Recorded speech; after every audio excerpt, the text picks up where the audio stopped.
வணக்கம். நியூஸ் 18 தமிழ்நாடின் செய்திகளை வழங்குவது நான் மோனிஷா சிவமுருகன். தொடர்ந்து தற்போதைய நேரத்திற்கான தலைப்புச் செய்திகளை பார்க்கலாம்.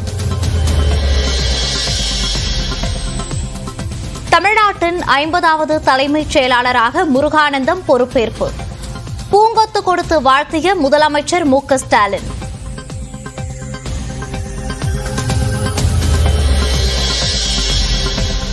பாஜகவுடன் ரகசிய உறவு வைக்க வேண்டிய அவசியமில்லை.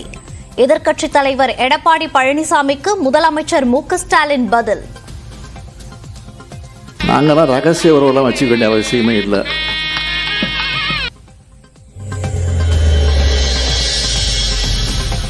நாணயத்தை மத்திய அரசு வெளியிட்டதால் தான் மத்திய அமைச்சர் அழைக்கப்பட்டார். கலைஞர் நூற்றாண்டு நினைவு நாணய வெளியீட்டிற்கு ராகுலை ஏன் அழைக்கவில்லை என்ற இபிஎஸ் கேள்விக்கு முதலமைச்சர் மு.க. ஸ்டாலின் பதில்.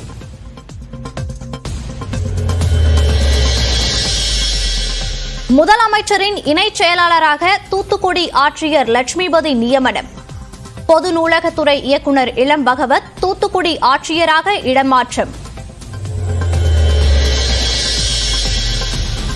இளநிலை மருத்துவ படிப்பு மாணவர் சேர்க்கை தரவரிசையில் நாமக்கலை சேர்ந்த ரஜினிஷ் முதலிடம். நாளை மறுநாள் தொடங்குகிறது கலந்தாய்வு. கிருஷ்ணகிரி மாவட்டம் பர்கூரில் பள்ளி மாணவிகள் பாலியல் வன்கொடுமைக்கு உடந்தையாக இருந்ததாக ஆசிரியை கைது. கோவையில் பிடிபட்ட நாம் தமிழர் முன்னாள் நிர்வாகி காவல்துறை பிடியிலிருந்து தப்ப முயன்றபோது கீழே விழுந்து எலும்பு முறிவு. சகோதரத்துவத்தை போற்றும் ரக்ஷபந்தன் விழா நாடு முழுவதும் உற்சாக கொண்டாட்டம். பிரதமருக்கு ராக்கி கட்டி மகிழ்ந்த பள்ளி மாணவர்கள்.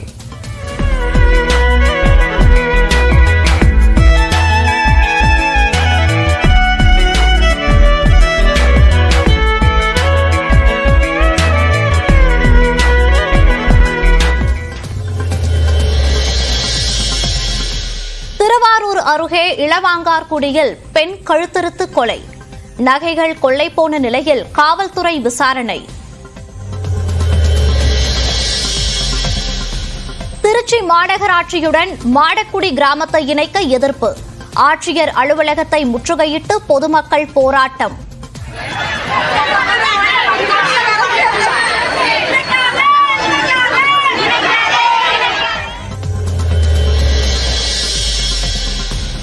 ஆவணி பௌர்ணமியையொட்டி திருவண்ணாமலையில் குவியும் பக்தர்கள். 5 மணி நேரம் காத்திருந்து தரிசனம் செய்யும் நிலையில் சில இடங்களில் தள்ளுமுள்ளு.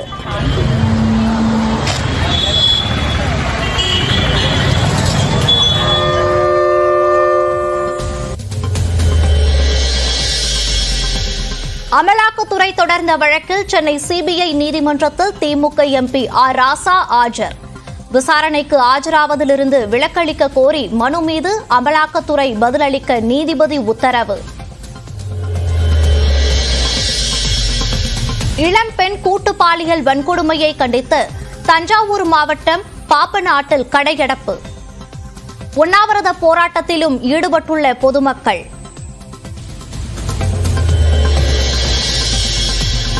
நீலகிரி மாவட்டம் பந்தலூர் அருகே வீட்டு வாசலில் இருந்த நாயை கவ்விச் சென்ற சிறுத்தை.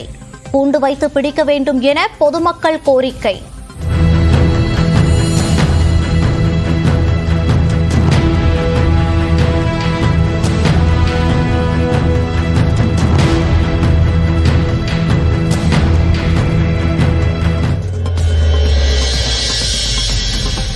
கன்னியாகுமரி மாவட்டம் பேச்சுப்பாறை அணையில் உபரி நீர் திறப்பு. வெள்ளப்பெருக்கால் திருப்பரப்பு அருவியில் குளிக்க தடை.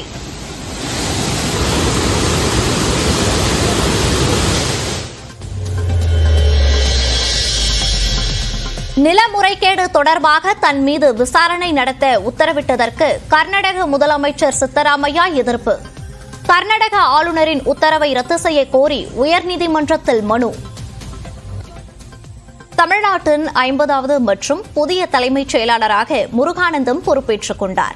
தமிழ்நாடு அரசின் தலைமைச் செயலாளராக இருந்த சிவ்தாஸ் மீனா அக்டோபர் மாதத்துடன் ஓய்வு பெற உள்ள நிலையில் தமிழ்நாடு ரியல் எஸ்டேட் ஒழுங்குமுறை ஆணைய தலைவராக பணியிட மாற்றம் செய்யப்பட்டார். இந்நிலையில் முதலமைச்சரின் தனிச் செயலாளர்களில் முதன்மையானவராக இருந்த எல். முருகானந்தம் தலைமைச் செயலாளராக நியமிக்கப்பட்டுள்ளார் என்று நியூஸ் 18 தமிழ்நாடு தொலைக்காட்சி செய்தி வெளியிட்டது. அதற்கு ஏற்ப தமிழ்நாட்டின் புதிய தலைமைச் செயலாளராக எம். முருகானந்தம் நியமிக்கப்பட்டுள்ளார். இதன் மூலம் தமிழ்நாட்டின் 50வது தலைமைச் செயலாளராக முருகானந்தம் பொறுப்பேற்றுக் கொண்டார். இந்நிலையில் முதலமைச்சர் தனிச் செயலாளர்களின் முதன்மையானவராக உமாநாத்தும், அதற்கு அடுத்தபடியாக சண்முகம் மற்றும் அனுஜார்ஜ் முறையே 2வது மற்றும் 3வது தனிச் செயலாளர்களாக நியமிக்கப்படுவார்கள் என்று எதிர்பார்க்கப்படுகிறது. தமிழ்நாட்டின் 50வது தலைமைச் செயலராக முருகானந்தம் நியமிக்கப்பட்டுள்ள நிலையில் யாரவர், இதற்கு முன்பு கவனம் பெறும் வகையில் அவர் மேற்கொண்ட நடவடிக்கைகள் என்னென்ன விவரிக்கிறது இந்த செய்தி தொகுப்பு. ஒருங்கிணைந்த ராமநாதபுரம் மாவட்டத்தை பூர்வீகமாக கொண்ட மிக எளிமையான குடும்ப பின்னணியைச் சேர்ந்தவர் முருகானந்தம். 1969ஆம் ஆண்டு சென்னையில் பிறந்தவர். சென்னை அண்ணா பல்கலைக்கழகத்தில் கணினி பாடப்பிரிவில் பொறியியல் பட்டம் பெற்ற அவர் இந்திய மேலாண்மை கல்வி நிறுவனத்தில் MBA பட்டமும் பெற்றவர். 1991ஆம் ஆண்டு IAS தேர்வில் வெற்றி பெற்றார். அதன் பின்னர் தமிழ்நாட்டின் பல முக்கிய அரசு பொறுப்புகளில் முருகானந்தம் பணியாற்றிய நிலையில் 2001 முதல் 2004 வரை கோவை மாவட்டத்தின் ஆட்சியராக பணியாற்றினார். கடந்த அதிமுக ஆட்சியில் தொழிற்துறையின் முதன்மை செயலாளராக இவர் பொறுப்பு வகித்தார். திமுக ஆட்சிக்கு வந்தபோது நிதித்துறையின் முதன்மை செயலாளராக பணியாற்றினார். முதலமைச்சர் மு. க. ஸ்டாலினின் தலைமையிலான முதல் பட்ஜெட் தாக்கலின் போது நிதித்துறை முதன்மை செயலாளராக இருந்தார். அப்போதைய நிதியமைச்சர் PTR பழனிவேல் தியாகராஜனின் வலது கரமாக பார்க்கப்பட்டவர். மேலும் புதுமை பெண் திட்டத்திற்கு சிறப்பான பங்களிப்பை அளித்திருந்தார். இதனால் முதலமைச்சர் மு. க. ஸ்டாலினின் நம்பிக்கையையும் பாராட்டையும் பெற்றார் முருகானந்தம்.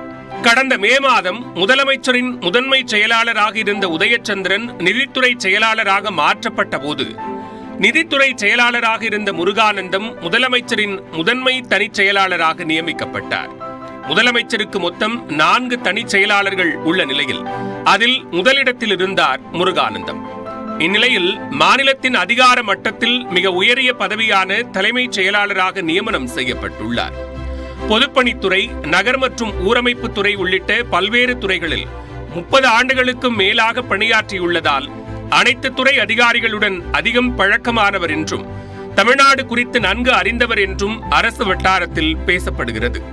மருத்துவத்துறை செயலாளராக உள்ள சுப்ரியா சாஹூ இவரது மனைவி ஆவார்.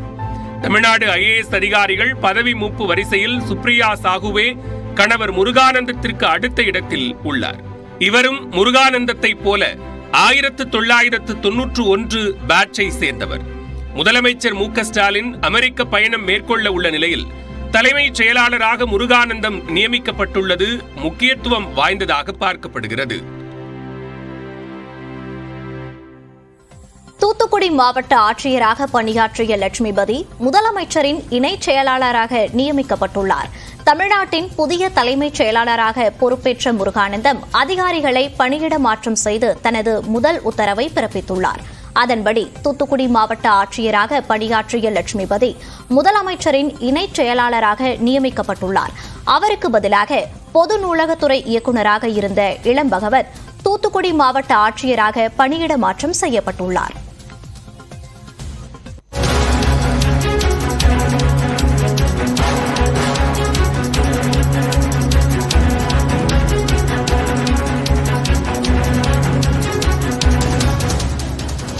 மாவட்டங்களில் இன்று கனமழைக்கு வாய்ப்பிருப்பதாக வானிலை ஆய்வு மையம் தெரிவித்துள்ளது. திருப்பூர், தேனி, திண்டுக்கல், தென்காசி, ஈரோடு, தருமபுரி உள்ளிட்ட 11 மாவட்டங்களில் இன்று கனமழைக்கான வாய்ப்பு இருப்பதாக வானிலை ஆய்வு மையம் தெரிவித்துள்ளது. கிருஷ்ணகிரி, திருப்பத்தூர், சேலம், நாமக்கல் மற்றும் திருவண்ணாமலையிலும் இன்று கனமழைக்கான வாய்ப்புள்ளதாக தெரிவிக்கப்பட்டுள்ளது. கோவை, நீலகிரி, திருப்பூர், ஈரோடு, சேலம் உள்ளிட்ட மாவட்டங்களிலும் இன்று கனமழை பெய்யக்கூடும் என்று தெரிவிக்கப்பட்டுள்ளது.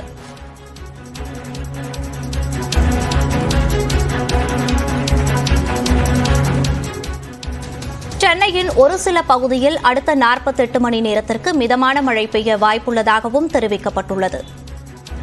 சென்னையின் ஒரு சில பகுதிகளில் அடுத்த 48 மணி நேரத்திற்கு மிதமான மழை பெய்யக்கூடும் என்றும் தெரிவிக்கப்பட்டுள்ளது.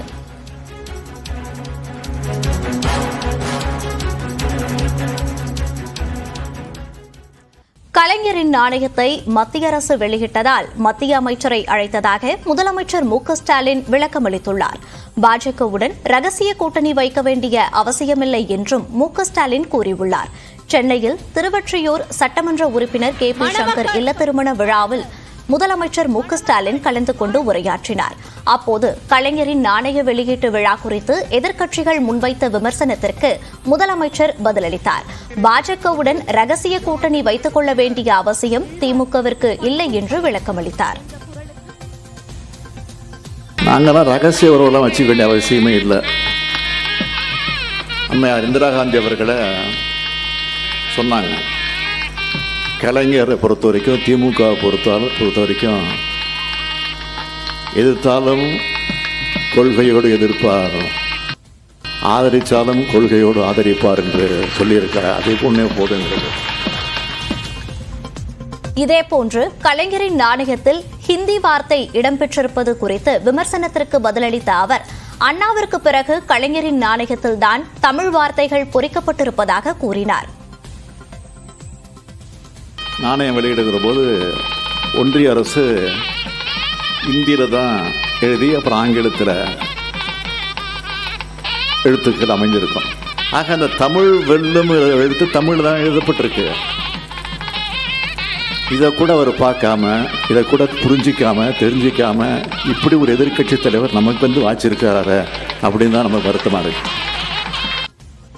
மத்திய அரசின் நிகழ்ச்சி என்பதால் ராகுல் காந்தியை அழைக்கவில்லை என்றும் முதலமைச்சர் விளக்கமளித்தார். ஏன் ராகுல் காந்தி அழைக்கல? ஐயா எதிர்க்கட்சி தலைவர் அவர்களே, மாண்புமிகு எடப்பாடி பழனிசாமி அவர்களே, இந்த நிகழ்ச்சி திமுக நடத்தலை. அந்த நிகழ்ச்சியை நடத்தினது ஒன்றிய அரசு. அது ஒன்றிய அரசினுடைய நிகழ்ச்சி. அதை முதல்ல புரிஞ்சுக்கணும். ஆக அந்த அடிப்படையில் தான் அந்த நிகழ்ச்சி நடந்தது. இந்நிலையில் மத்திய பாதுகாப்புத்துறை அமைச்சர் ராஜ்நாத் சிங் திமுகவினரை விட கருணாநிதியை அதிகம் புகழ்ந்து பேசியது உளமாற மகிழ்ச்சி அளிப்பதாக முதலமைச்சர் மு.க.ஸ்டாலின் தெரிவித்துள்ளார். ராஜ்நாத் சிங்கின் உரை ஏற்படுத்திய மகிழ்ச்சியால் தான் இரவில் தூங்கவில்லை என்று முதலமைச்சர் குறிப்பிட்டார். பாதுகாப்புத்துறை அமைச்சர் ராஜ்நாத் சிங் அவர்களோட நேற்றைய உரை உள்ளபடியே கூட்டணி கட்சி தலைவர்கள் பேசினா என்ன பேசுவாங்களோ அதை விட அதிகமா திமுக காரன் பேசுறதை விட அதிகமா சிறப்பா தலைவர் கலைஞரை பற்றி அவர் பேசினது உள்ளபடியே வரலாற்றில் பொறிக்கத்தக்கக்கூடிய உரையாக அந்த உரை அமைந்துச்சு.